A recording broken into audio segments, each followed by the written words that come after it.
time to go on the record with WRAL News. Thanks so much for joining us for On the Record. I'm Lena, Tillett, and it's great to be back. Well, one of the most important roles in state government is the Secretary of Health and Human Services. You may be surprised by that, but I have now interviewed each of the last three. And I have to say now is probably one of the more extraordinary times for this role. You may be surprised by that as well, because Dr. Mandy Cohen and Cody Kinsley were responding to a once-in-a-generation pandemic. Well, the new head of DHHS, Dr. Devduta Sangvi, is finding his agency at the center of so many major stories, including a reckoning within the state's child welfare system. That's the subject of WRAL's latest documentary, a tragic case tied to the state's foster care system. 711 is the other for the emergency. Right now I'm to engage suicidal. Okay, how old are you? I'm 15. Hurry, please. An investigation that began with a call for help. As detectives began to unravel the facts, they found two adopted children, Blake and London Devon, had been missing for years, but no one reported it until now. A person at that home told officers that Blake Devon had not been seen in 5 years, 5 whole years. So your 17-year-old son is missing? Yeah. What was he last seen wearing? I don't even know, man. He told me he was going to a Buddhist retreat and never called back. 5 kids adopted from 3 counties by the same woman. 5 children taken out of homes. Now you got 2 just completely disappear. Is anyone checking on these kids? Well, no. What went wrong? Did the state fail these kids? I think that they're county failings. And will lawmakers finally fix things? Because somewhere these kids fell through the cracks. It's broken. Exceptionally broken. So North Carolina is one of just 9 states in the U.S. with a state-supervised, county-administered system. That means NCDHHS supervises 100 counties who all run their own programs. And a lot of people think that's a problem. Tonight, I begin my wide-ranging interview with Secretary Devduta Sangvi right there. DSS employees, social workers, state lawmakers, they have all pointed to the fact that these counties are essentially running themselves, that though there's a state system that oversees, that 100 counties are administering DSS policy in 100 different ways. Do you think that's a problem, and do you want to see that change? It is definitely a problem. When I hear the stories of these children, it breaks my heart. As a father, as a doctor, as a North Carolinian, you have individuals in their most fragile moment in life having that fragility made even worse because of a system that's not working for them. We absolutely need to fix it, and we are committed to fix it. What can you do without the legislature, without asking for more funding? What can you do now? Sure. There are really 4 areas that we can focus on. The first is around communication and coordination.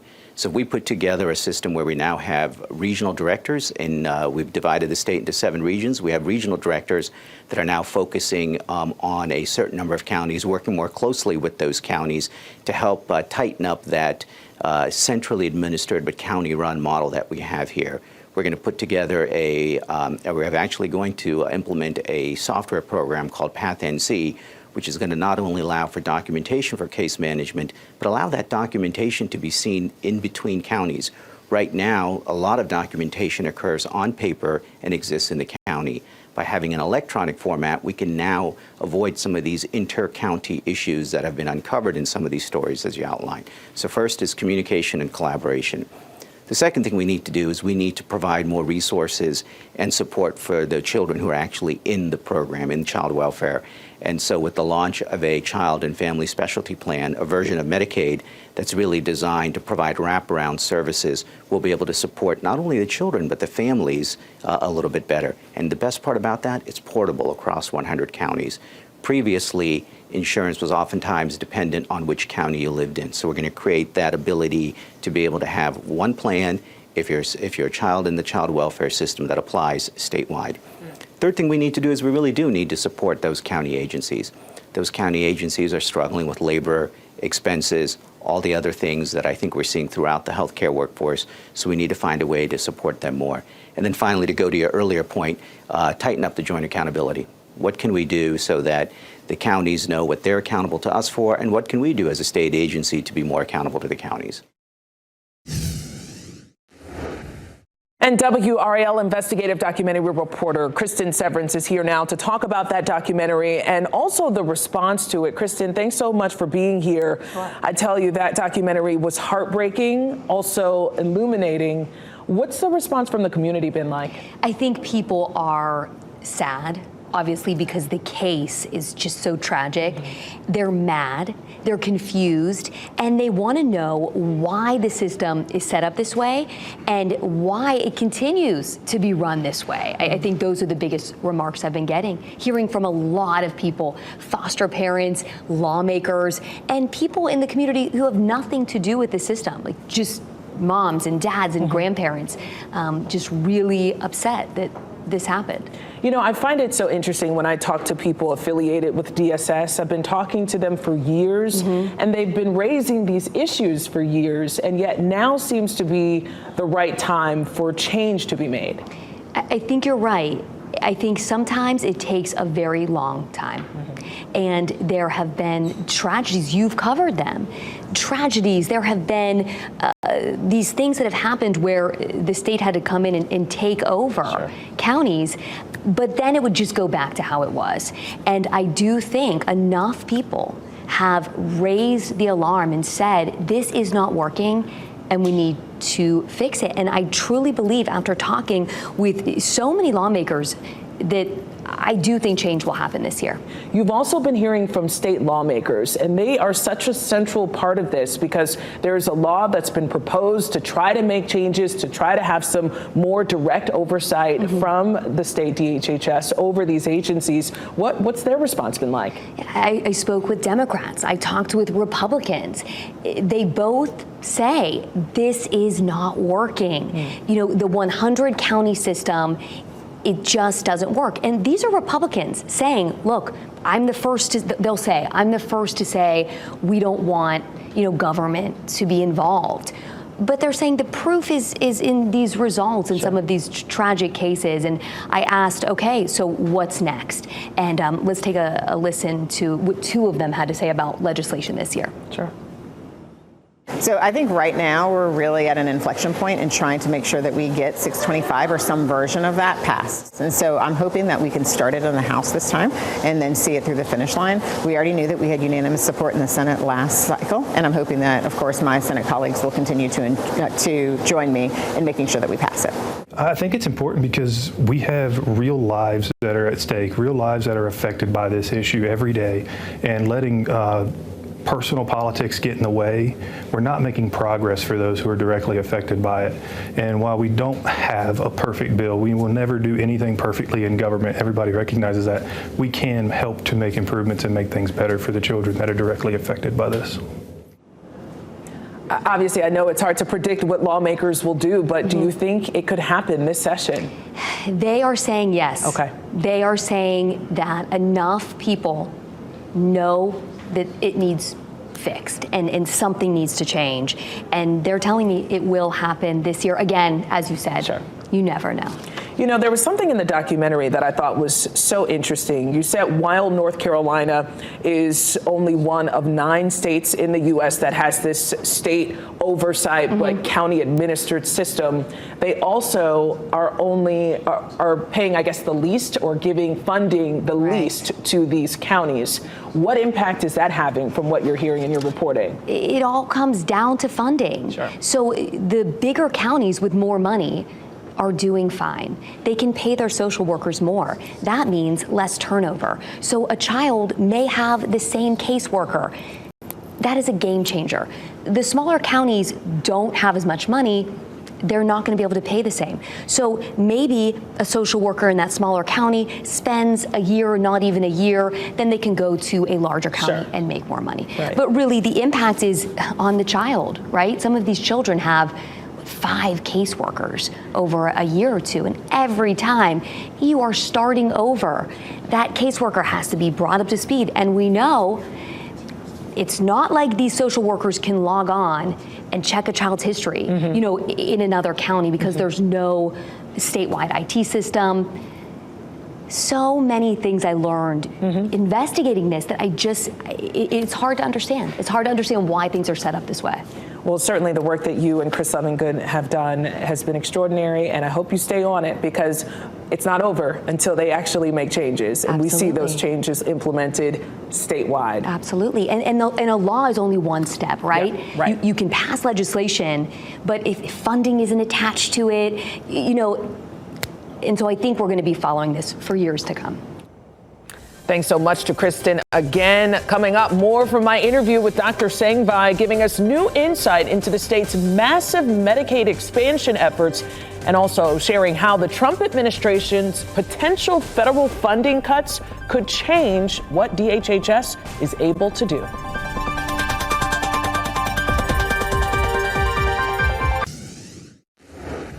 You talked about Medicaid expansion. Unlike your predecessors, you're not having to advocate for Medicaid expansion. It's happening. It's rolling out.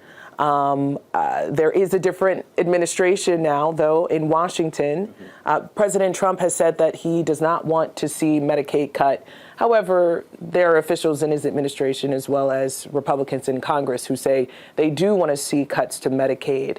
How is DHHS preparing for any eventuality? Sure.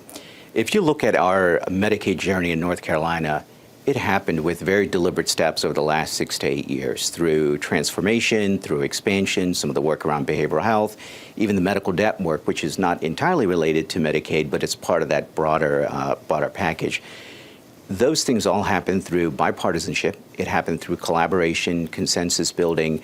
So I'm hopeful that as we start to see the proposals for change, and none of them have been particularly granular, or there have been the contours of certain Medicaid changes that have been proposed. As we start to see those, I'm optimistic that we can take that spirit of bipartisanship, that spirit of how we got here over the last 68 years, and then think about how we end up figuring out what the next iteration of Medicaid might look like. Okay, so I have heard you say in a previous interview that you want to see Medicaid more efficient in North Carolina. How so?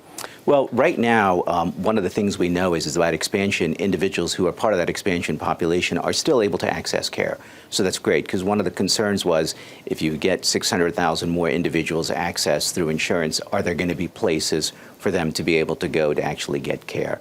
And so all indications are that patients can still access care, which I think is great. Now we have to start thinking, are individuals able to get in a timely fashion? Do we have a strong Medicaid network? Are those behavioral health services accessible? And similarly, are the obligations of being a Medicaid participant for a provider as efficient as possible? So are we using technology as much as possible? Are we using data as much as possible so that when providers do work with Medicaid beneficiaries, they can really focus on taking care of the patient? I know in a short period of time, there were hundreds of thousands of people who signed up in North Carolina. I'm not sure how many now have signed up since expansion, but is there a need for more awareness? Do more people need to know that this type of policy is available to them? So 640,000 roughly and counting, which is great. And I think when we had initially contemplated how many would sign up by when, we didn't expect to get as many so fast. So all indications are that individuals are aware that Medicaid has expanded in North Carolina and that eligibility is being identified. So one of the other core functions of the state DHHS is giving funding to state nonprofits, organizations, even faith-based groups to deliver services to people statewide. An order last month by the Trump administration to freeze all federal funding potentially put these programs at risk because the majority of DHHS funding comes from the federal government. A lot of people don't know that, so I asked about that. We reached out to DHHS, and you all told us that federal funding accounts for 79% of your budget. Okay, that order was rescinded. However, they have said cuts are still coming. Can you describe what impact that may have on DHHS and the programs you support? Yeah, most definitely. All the federal changes have certainly kept us on our toes, and there have been moments where it's been a little chaotic. And if you think about the reality of a 79% of our budget being federal dollars or connected to federal dollars, that has a pretty profound impact. And so during this time period, we've had partner agencies reach out to us and say, am I still going to be around tomorrow? Should I open my doors tomorrow? So at a macro level, it's had a huge impact. But even at a micro level, we've heard from constituents who say, do I still have Medicare? Am I going to get my supplemental nutrition benefits next week? So this impact, we tend to focus on it on a macro level, what's happening at the agency, but at the end, it's impacting individuals. And we're in some ways dealing with individuals in a very fragile state and sometimes life and death circumstances. So what we've done as an agency is to try to stay as informed as possible. So every morning we have a meeting of the leadership to kind of understand what may have happened overnight. And at the end of every day, we meet again to understand what we might anticipate over the next day, really trying to stay as focused as we can within the agency so that when our partners reach out to us, when our constituents reach out to us, we can give them the best information possible. Still ahead, communication is one of the top roles for the state's top doctor. How Dr. Sangvi plans to respond to misinformation emerging from any level. Welcome back. So obviously a lot of changes for 2025. We're not only seeing a new cabinet for Governor Josh Stein on the state level, we're also seeing President Trump's cabinet take shape as well. And this week, the U.S. Senate confirmed Robert F. Kennedy Jr. as the nation's Health and Human Services Secretary. During the pandemic, you may remember the state and federal government often worked together to keep the public informed. But RFK Jr., as you may know as well, is not a typical pick. He's also a self-described vaccine skeptic. I asked Dr. Sangvi about that dynamic. Thousands of doctors have spoken up about some of the things that Robert F. Kennedy Jr. has said that have not been factual, whether it's him saying, I have a quote here, that the CDC approved COVID-19 vaccines without any scientific basis, or suggesting vaccines can cause autism in children. Would you speak up or contradict a federal official if you felt that something that they were saying was not a fact? Yeah, we have to focus on the facts. You're exactly right. So I believe individuals want information that's timely, that's understandable and factual. And so we're going to focus on making sure that the communications that we have to our constituents focus on those three things. Disinformation in public health and in healthcare has only gotten worse, though, since the pandemic. Sure. How do you attack that as the next secretary, not just coming from the federal level, but also coming from social media, coming from a lot of different sources where people are getting information that's not correct? Yeah, I look back to my own experience as a physician during this time period when there was a time when vaccination was so easy to offer to patients and it was almost automatic, if you will.